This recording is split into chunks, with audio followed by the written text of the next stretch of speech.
Bismillahirrahmanirrahim. Alhamdulillahirrahmanirrahim. Wassalatu wassalamu ala rasulillah wa ala alihi wa sahbihi ajma'in. Asyhadu an la ilaha illallah wahdahu la syarikalah wa asyhadu anna Muhammadan abduhu wa rasuluh. Allahumma shalli ala Muhammad wa ala ali Muhammad kama shallaita ala ali Ibrahim. Puji serta syukur marilah kita panjatkan kehadirat Allah Subhanahu wa taala yang mana sampai saat ini masih memberikan kepada kita nikmat waktu, nikmat ruang, dan nikmat kesehatan dan juga hidayahnya, sehingga kita dapat berkumpul di tempat ini dalam rangka thalabul ilmi. Mudah-mudahan apa-apa yang kita laksanakan, apa-apa yang kita usahakan, apa-apa yang kita kerjakan dicatat menjadi amal soleh yang mana akan menjadi bekal kita nanti di yaumil akhirat. Hadirin wal hadirat rahimakumullah, pada malam ini saya akan mencoba dan mungkin belajar ya, sama-sama kita belajar, yaitu untuk mencoba menafsirkan surat Al-Jumu'ah, yang mana surat Al-Jumu'ah ini adalah termasuk surat Madiniyah. Kenapa termasuk surat Madiniyah? Karena turun di kota Madinah. Dan surat Jumu'ah ini termasuk surat ke-62. Adapun asbabun nuzulnya atau asal turun surat ini adalah sebagaimana yang diriwayatkan oleh Jabir bin Abdullah radhiyallahu anhu, bahwasannya ketika Rasulullah Shallallahu alaihi wasallam berdiri khutbah, yaitu khutbah pada saat Jumat, maka pada saat itu datang kafilah dagang dari Syam. Kalau dulu itu mungkin tidak seperti sekarang ya. Naik kendaraan yang super cepat, tapi dulu itu pakai unta ya.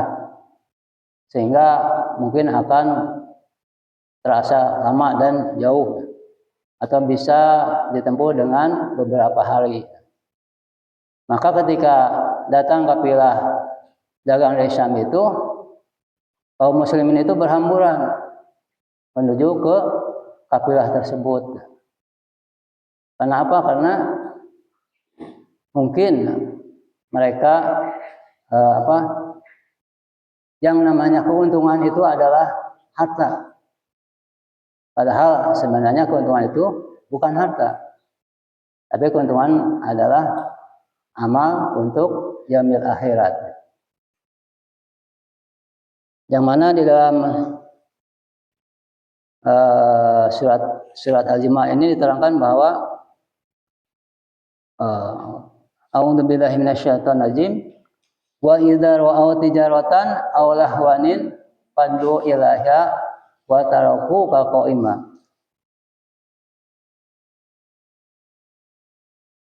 Wa idza ra'aw tijaratan, dan apabila mereka melihat suatu perdagangan aw lahwan atau suatu permainan, in faddu, mereka menyerbu atau memburu kepada ilaiha, kepada keduanya, yaitu kepada perdagangan dan permainan. Wa taraku kako ima, sedangkan engkau Muhammad sedang berdiri berkhutbah. Qul ma indallahi khairum minal lahwi wa minat tijarah. Katakanlah kepada mereka, apa yang di sisi Allah itu lebih baik daripada permainan dan perdagangan. Wallahu khairur raziqin. Dan Allah, dan di sisinya Allah lah rezeki yang lebih baik. Bahwa di sini Allah Subhanahu wa taala menerangkan bahwa kalau istilah bahasa kitanya, janganlah kalian itu lebih mementingkan perdagangan dan permainan, tetapi utamakanlah dalam beribadah kepada Allah Subhanahu wa taala. Yaitu di sini adalah mendengar khutbah Rasulullah SAW. Karena khutbah adalah merupakan suatu rukun dari sholat Jumat. Makanya kalau khatib sedang berkhutbah Jumat, maka ada larangan untuk berbuat lagok. Yaitu larangan untuk yang tidak bermanfaat, larangan untuk yang tidak berbuat, yang tidak berfaedah. Seperti tidur misalnya, itu ada merupakan suatu perbuatan lagok. Kemudian mengobrol atau bahkan melarang seseorang, maka itu termasuk perbuatan lagok. Hadirin wahidat rahimakumullah. Lalu apakah ayat ini bisa diterapkan pada saat ini?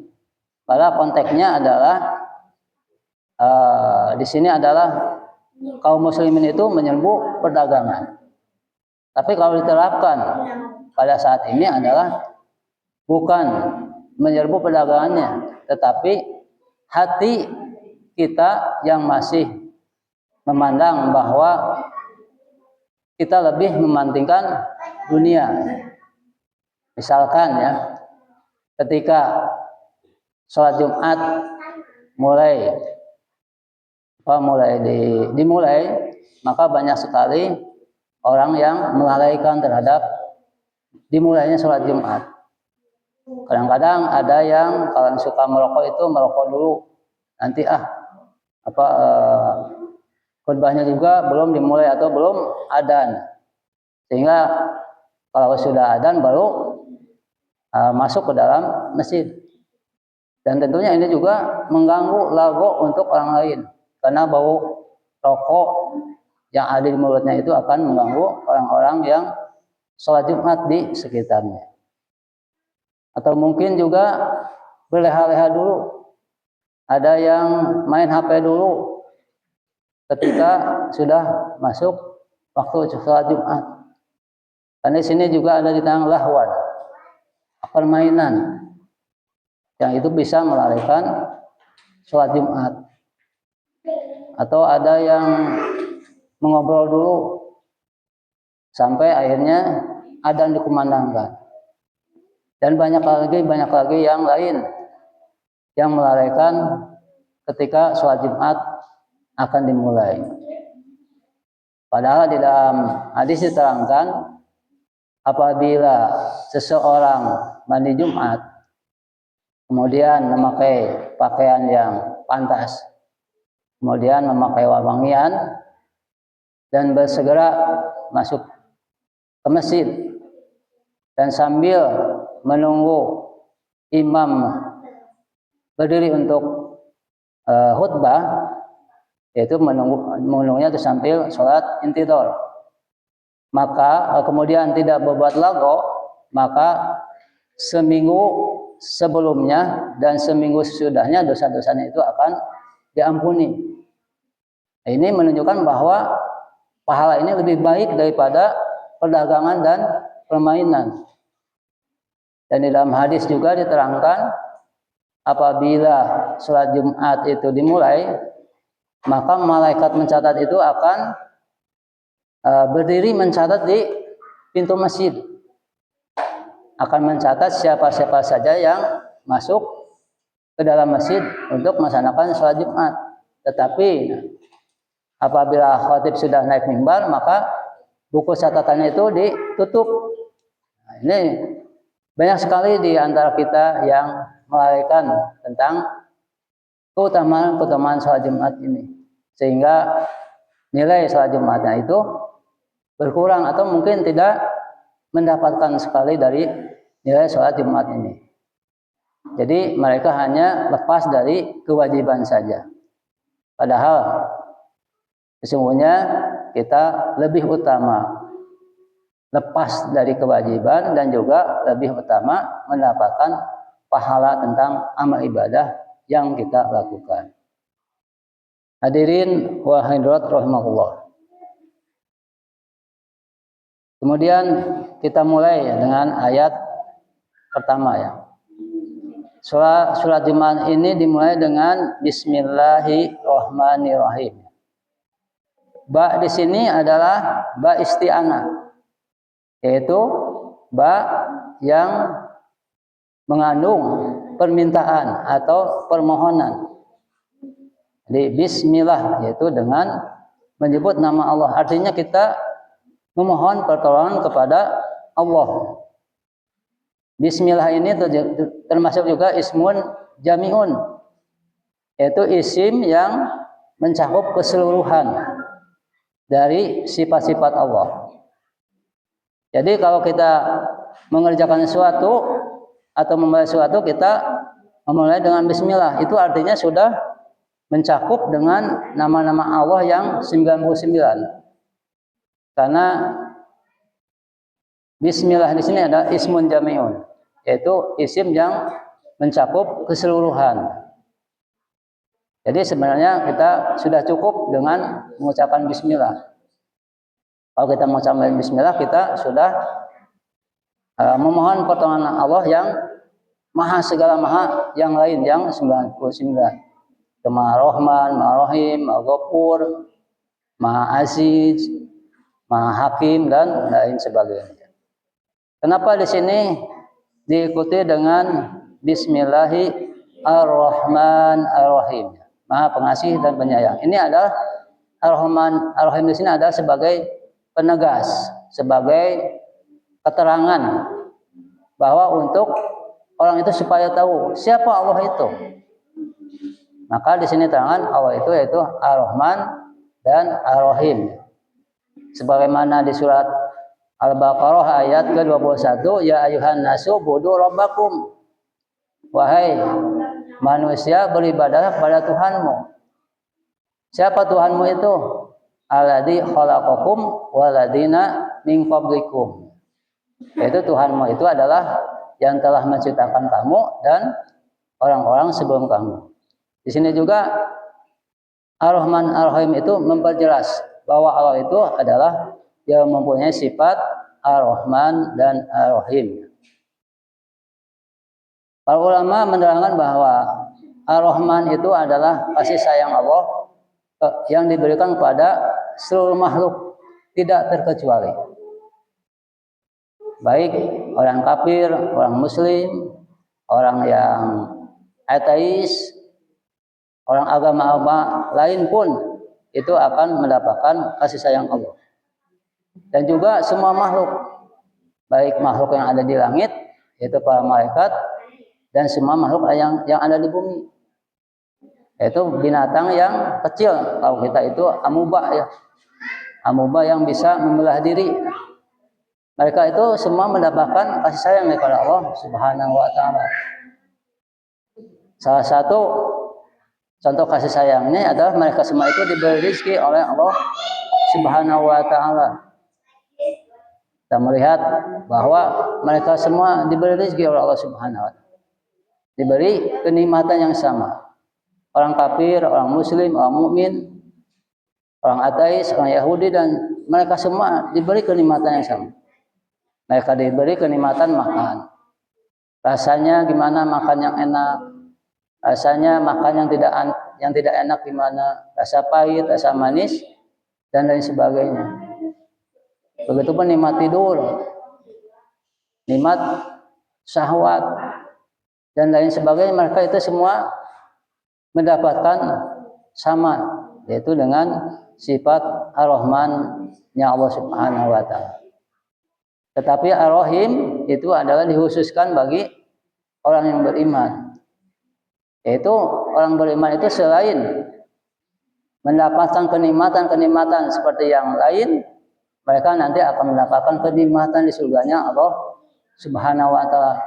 Ini yang membedakan bahwa setiap amal orang muslim yang beriman itu akan mengantarkannya ke surganya Allah Subhanahu wa taala. Ini adalah salah satu bentuk dari rahimnya Allah Subhanahu wa taala.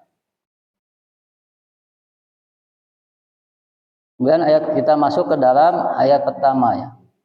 Yusabbihu lillahi ma fis samawati wa ma fil ardh. Yusabbihu lillahi, senantiasa lillahi ma fis samawati wal ardh.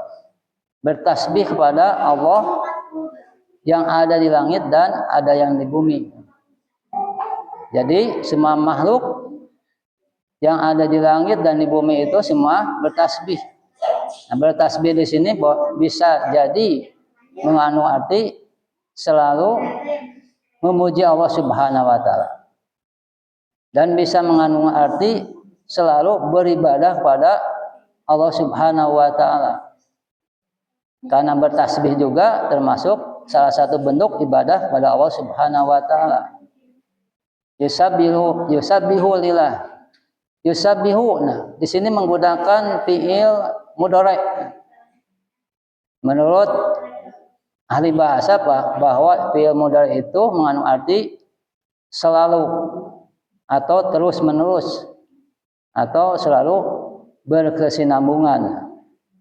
Jadi semua makhluk itu selalu beribadah pada Allah apa yang di langit dan apa yang ada di bumi. Baik binatang yang terkecil sekalipun itu akan selalu beribadah kepada Allah Subhanahu wa taala. Seperti burung. Burung dalam Al-Qur'an dengan mengembangkan sayapnya itu adalah salah satu bentuk beribadah kepada Allah Subhanahu wa taala. Kemudian matahari, bulan beredar pada polosnya itu adalah salah satu bentuk beribadah kepada Allah Subhanahu wa taala. Kemudian laut, air sesuai gravitasi mengalir dari tempat yang tinggi ke tempat yang rendah, itu salah satu bentuk beribadah kepada Allah Subhanahu wa taala. Bahkan di dalam surah Al-Baqarah, batu yang jatuh itu adalah merupakan satu bentuk beribadah kepada Allah Subhanahu wa taala. Nah, kita berkaca kepada manusia ya. Semua makhluk yang ada di langit dan bumi itu beribadah kepada Allah Subhanahu wa taala, kecuali ada sebagian makhluk, yaitu diantaranya manusia. Banyak sekali manusia itu tidak beribadah kepada Allah Subhanahu wa taala. Mereka sudah diberi rahmatnya Allah Subhanahu wa taala, tapi tidak berbalas budi kepada Allah Subhanahu wa taala. Tidak berbalik pikir kepada Allah Subhanahu wa taala. Bahkan banyak sekali yang membangkang kepada Allah Subhanahu wa taala. Banyak sekali yang berbuat kemusyrikan kepada Allah Subhanahu wa taala. Nah, ini perlu kita pikirkan, apakah kita sudah betul-betul memaksimalkan kita beribadah kepada Allah Subhanahu wa taala. Ini perlu kita renungkan. Terkadang ya, mungkin maaf ya, seperti sholat subuh ya. Sholat subuh ya, ada alasan, wah terlalu awal nih sholat subuh, misalkan jam 4. Ada alasan sehingga datang ke masjid jadi terlambat. Kemudian ternyata sholat subuh itu misalnya 4:30, tetap aja terlambat. Ini adalah merupakan salah satu bentuk tidak ada kesungguhan di dalam diri kita untuk beribadah kepada Allah Subhanahu wa taala. Padahal kita harus malu terhadap makhluk-makhluk lain. Mereka semua itu yusabbihu lillahi ma fis samawati, selalu beribadah kepada Allah Subhanahu wa taala. Tetapi manusia yang diberikan lebih nikmat daripada makhluk lain, kenapa tidak berbalik pikir? Manusia itu kalau makanan itu semua dimakan ya. Kayak dedaunan itu hampir semua dimakan. Tidak ada yang terlewatkan.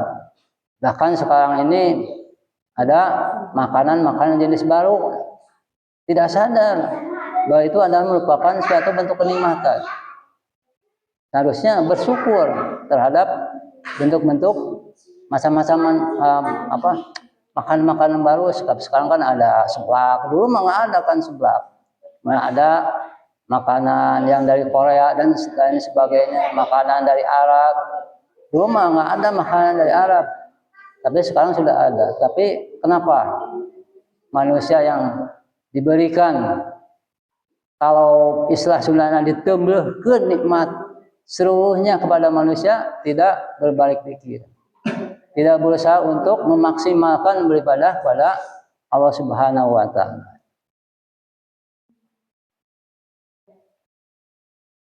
Kemudian selanjutnya Al-Malikul Quddusil Azizil Hakim.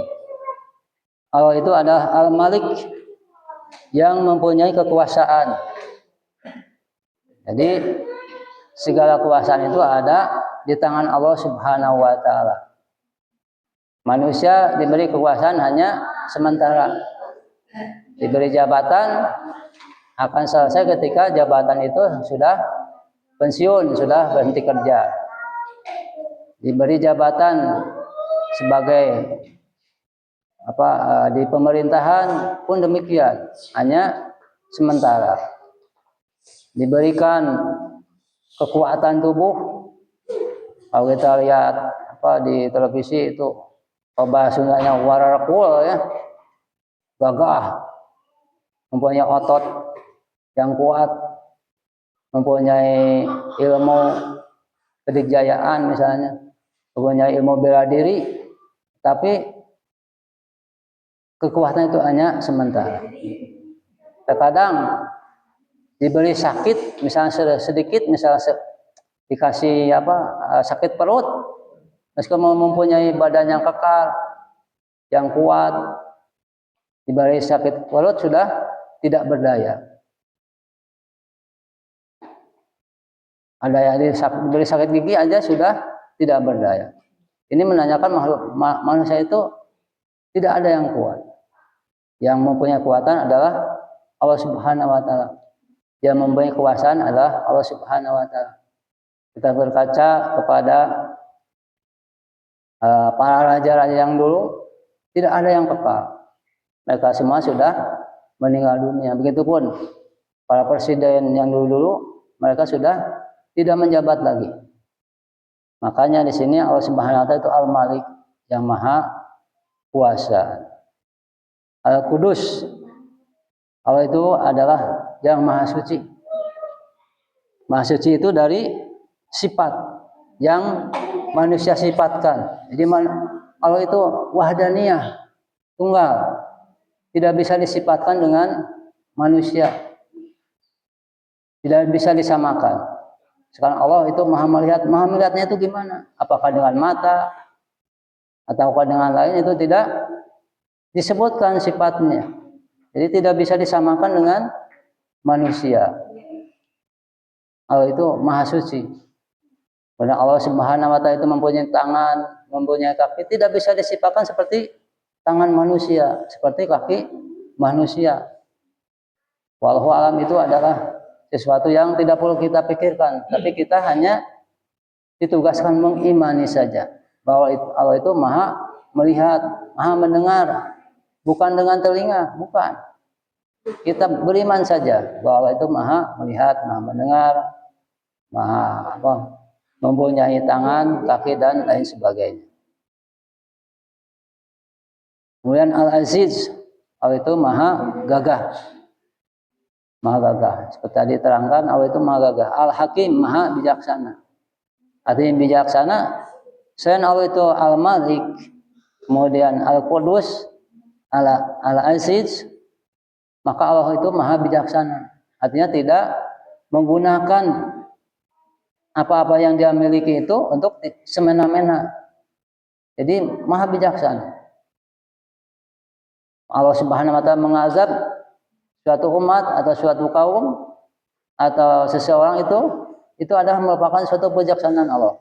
Tidak menzalimi Allah Subhanahu wa taala terhadap orang-orang tersebut. Tapi itu adalah merupakan Al-Hakim Allah Subhanahu wa taala.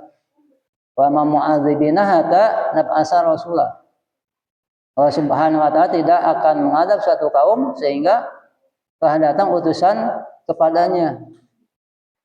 Jadi Allah Subhanahu wa taala itu mengadab itu tidak asal-asalan tapi penuh dengan kebijaksanaan.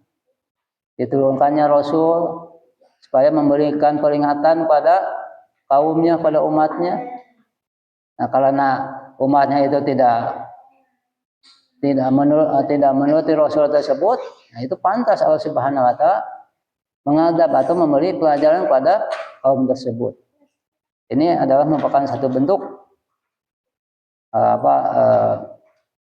kebijaksanaan Allah Subhanahu wa taala. Sebetulnya panjang ya, mungkin hanya sampai ayat pertama saja ya. Saya menafsirkan surat Al-Jumu'ah ini. Mudah-mudahan apa-apa yang kita sama-sama pelajari itu bisa menambah keimanan kita, bisa menambah ibrah kita untuk berusaha memaksimalkan kita beribadah kepada Allah Subhanahu wa taala. Karena tujuan hidup ini adalah untuk akhirat. Hidup di dunia ini adalah perjuangan. Hidup di dunia ini kalau menurut para asatidnya, para ustadz itu tempat berkeluh kesah, tempat bersusah-susah sebetulnya. Jadi tujuan hidup dunia ini sebetulnya itu bukan untuk bersenang-senang, tapi untuk berusaha semaksimal mungkin untuk menggapai kehidupan nanti di yaumil akhirat. Untuk itu marilah kita bersama-sama kita berusaha untuk memaksimalkan ibadah kita kepada Allah Subhanahu wa taala dengan sungguh-sungguh, karena kesungguhan adalah yang akan membuat kita berusaha untuk menggapainya. Tanpa kesungguh-sungguhan, tanpa keseriusan, apalagi bermalas-malas, segala sesuatu itu tidak akan dicapai, tidak akan digapai. Mungkin itulah yang dapat saya sampaikan. Mudah-mudahan ada guna dan manfaatnya. Mohon maaf apabila ada kekurangan dan kesalahan. Aku qouli hadza wa astaghfirullahaladzim. Wassalamualaikum warahmatullahi wabarakatuh.